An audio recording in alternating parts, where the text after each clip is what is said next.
Mga katrops, welcome back ulit kayo sa aking channel Sports React PH at ngayon na ay pag-uusapan natin ang balitang naban na daw si Stephen Curry sa France. Pag-uusapan na rin nga natin ngayon dito sa ating panibagong video ang balitang tinapos na nga daw ng Los Angeles Lakers ang isa sa kanilang mga trade ngayong off-season.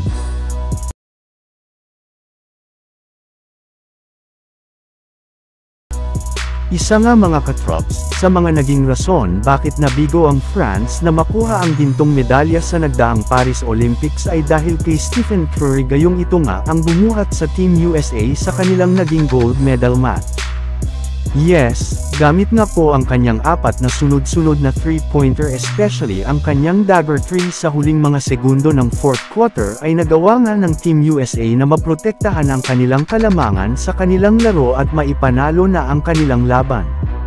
Kaya hindi na nga nakapagtataka bakit marami sa mga tao sa France ngayon ang galit at pinagmumura si Stephen Curry dahil sa ginawa nito sa kanilang national team sa Paris Olympics. Kung hindi nga daw po dahil sa kanya ay champion na nga sana ang France sa Olympics.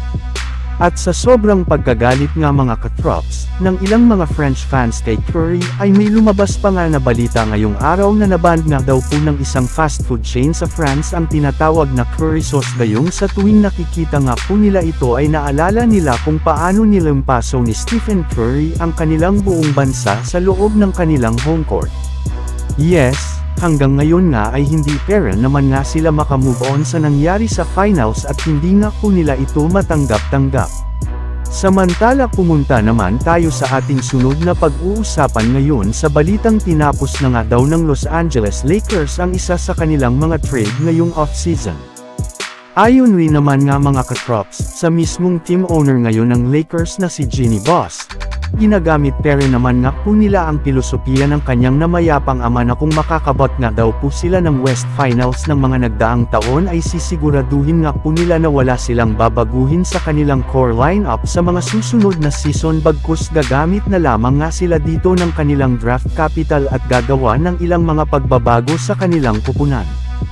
Yes, ito nga ang isa sa mga dahilan bakit wala pa silang ginagawang malalaking move ngayong off-season.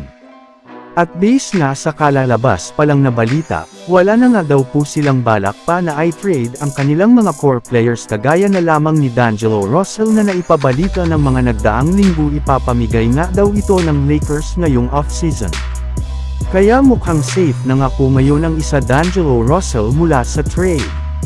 So yun lang nga mga katrops ang handog ko sa inyong storya ngayong araw. Sana nag-enjoy kayo. Please like and subscribe my YouTube channel Sports React PH para sa iba pang storya at update patungkol sa NBA. Kita-kits muli sa ating susunod na video.